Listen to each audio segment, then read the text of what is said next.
किया जाता है और उस दिन संपूर्ण ब्रह्मांड के तीर्थों में स्नान करने का पुण्य प्राप्त हुआ करता है। तो शर्मा जी इसमें केवल एकमात्र यही कारण था और कोई दूसरा कारण नहीं, क्योंकि ठाकुर जी को मुझे बुलाना, सरयू स्नान हुआ, संतों का दर्शन हुआ और अयोध्या में राम जन्मोत्सव मना करके सीधा आप लोगों के बीच आ रहा हूँ, तो उसका कुछ न कुछ पुण्य आपको भी प्राप्त होगा। मैं अपनी बात नहीं कह रहा, ये शास्त्र की बात है कि अगर कोई व्यक्ति अयोध्या से आ रहा है और अयोध्या से अगर आकर के स्नान करके वो आया है और अगर आपने भी अगर उस व्यक्ति से भेंट हुई, मिलन हुआ, आपका में दर्शन नहीं होगा, तो मान्यता ऐसी है कि सरयू स्नान का और अयोध्या दर्शन का पुण्य प्राप्त हुआ करता है। तो आप लोगों का सौभाग्य रहा। ये कथा आज आप लोगों के बीच में प्रारंभ हो रही है।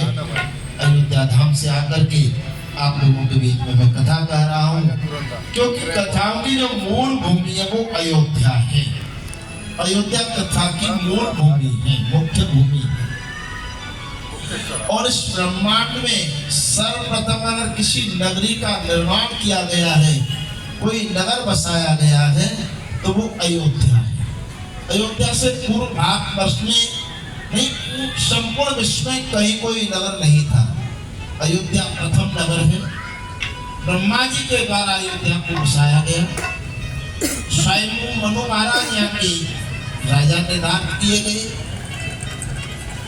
सप्त मोक्षदानी पुरियों में प्रथम पुरी अयोध्या। इसकी महिमा का वर्णन देवता भी नहीं कर सकते। भारतवर्ष में सप्त मोक्षदानी पुरी है और वो सप्त मोक्षदानी पुरी कौन सी है, आप लोग ध्यान से सुनिए। अयोध्या, मथुरा, माया, काशी, कांची, अवंतिका, पुरी, द्वारावती चे शब्दी ते मोक्षदायिका।